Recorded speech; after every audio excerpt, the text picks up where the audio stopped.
To join in on the conversation with Ted, call 1-970-587-5171. Or in the Denver metropolitan area, it's 1-303-654-9924. And now, here's Ted. And good morning, all you beautiful people across this great land of ours, America. We've got to keep it free. And good morning to you folks in Canada and Mexico, Costa Rica, and around the world. Although we're not going around the world shortwave this first hour, we are on satellite, as you all know, and many stations are now picking us up. I understand we're being heard in Florida and also in other parts of the country. Okay, we have a little bit of change in strategy and a change in plan today. Chip Tatum, ex-CIA operative, 25 years, Black Ops, scheduled to be on. He's coming on later in the show. We have an emergency situation involving John DeCamp, my good friend and very prominent attorney and my hero up in Lincoln, Nebraska. John was involved in the Franklin cover-up book, and if you folks do not have that book, you must buy it. It's called The Franklin Cover-Up by John DeCamp. It talks about an organized child kidnapping ring operating throughout the Midwest, being ignored by law enforcement authorities, both local and the feds. It talks about the production of video films, snuff films. It talks about the blackmail of politicians, children being flown by private plane to Washington, D.C. for sex orgy parties with congressmen and senators. And then when it comes time to vote on the anti-terrorism bill or H.R. 3610 or some of these other bills, how do you think they're going to vote when they mention or contacted by, and it is mentioned to them by their friends that, hey, remember that party you attended the other night, last Friday? Yeah. Remember that 10-year-old kid? Okay. That's the story in a nutshell of the Franklin cover-up book. And I have John DeCamp on the line with me, and we have a new development on this case, and we wanted to get it out in hopes of getting some publicity and possibly saving somebody's life. Hi, John. How are you, Mr. Ted? All right, my friend. John, what are these latest developments? You want to start with this name, this mysterious man, Rusty Nelson? Sure. For any of those people who had the original copy of the Franklin cover-up, or, of course, I guess it would be the revised edition, which came out a couple months ago, which has all the other couple hundred pages about the Oklahoma bombing, where you and I represented some folk, Ted, and the militia groups and things there. The same thing is in both books.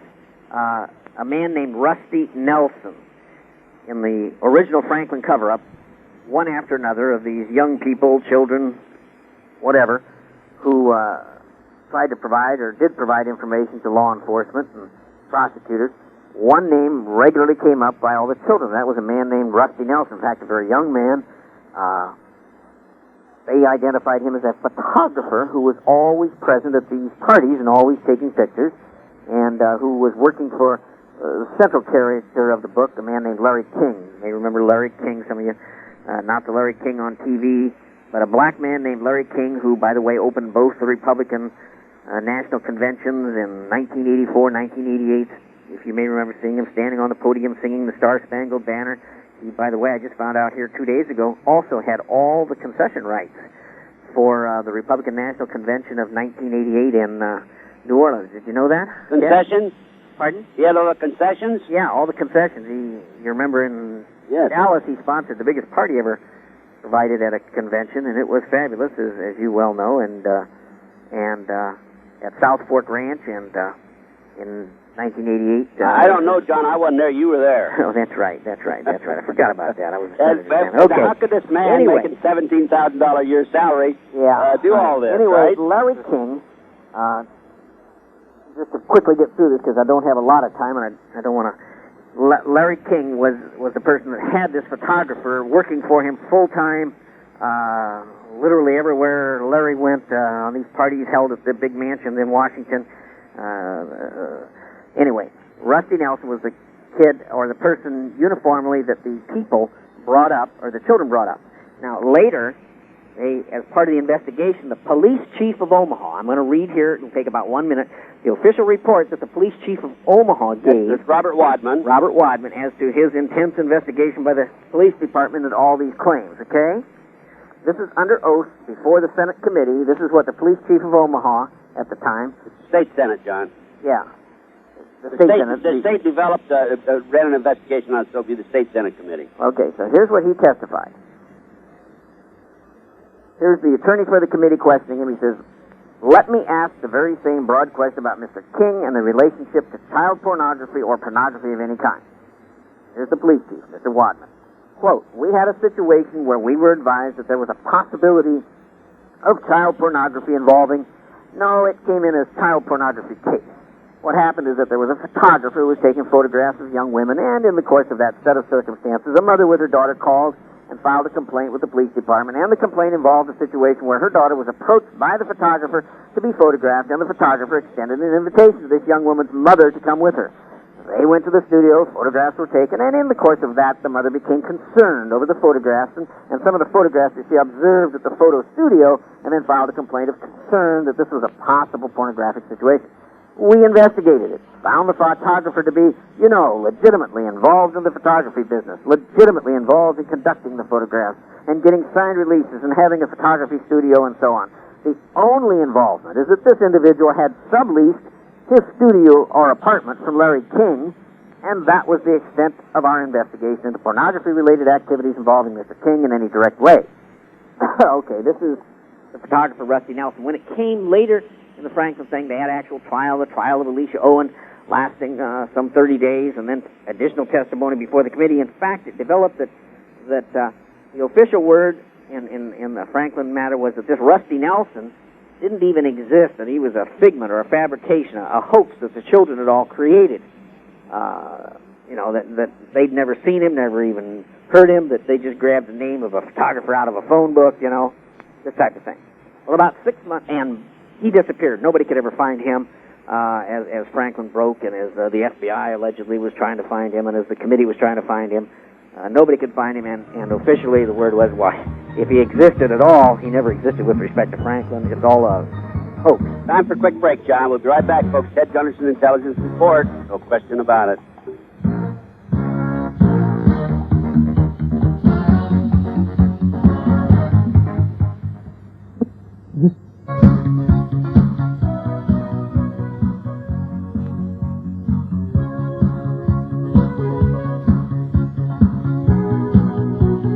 To join in on the conversation with Ted, call 1-970-587-5171.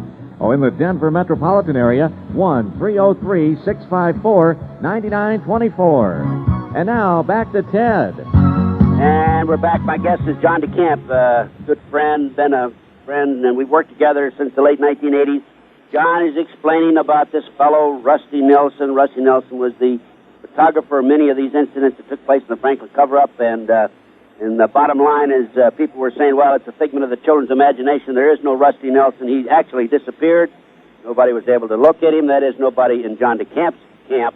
Go ahead, John, with your story. Okay, and I'll move fast now. So here, 6 months ago, I get a call from a state patrol investigator out of Oregon.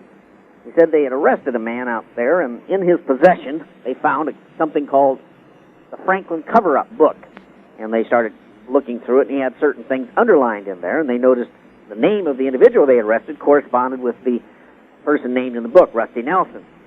Anyway, they arrested him because of child pornography situations out there, and they then got search warrants and raided his van he had with him, I guess, and found tens and tens of thousands of pictures. And to make a long story short, then he was arrested, and they asked me what I wanted, if I wanted to do anything, or if I wanted to know anything, or if they could get any information from me. I shared every bit of information I could with them quickly. Didn't really hear anything then for about 6 months until here a couple weeks ago. At that time, they called again. They had turned it over to a child abuse investigative team for the state and county, and he was in jail and had worked a plea where he was going to plead guilty to certain things in return for, I think, a couple of years in prison, and in return then for having all the materials destroyed. I asked them not to destroy the materials, that it was too important to the case back here, going far 10,000 times more significant than their case out there, because the matters back here involved a lot of people ending up dead, kids in prison, politicians at the highest level, They agreed to let me come out. So I got let me give you the rest of the story. Then I got a call from the brother of this Rusty Nelson, whose family lives in Nebraska, good farm people. They told me that the brother Rusty Nelson was out there, that he wanted to talk to me, that he was tired of running and hiding, on and on and on.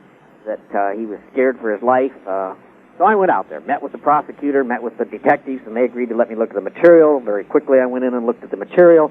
It would take months and months for a person to go through it all, but there was enough I saw that stretched back into the Nebraska experience and information leading on to validate the children's stories and a lot worse. John, you went out there with Randy Nelson, the brother. I went out there with the brother. Now, here's the important part.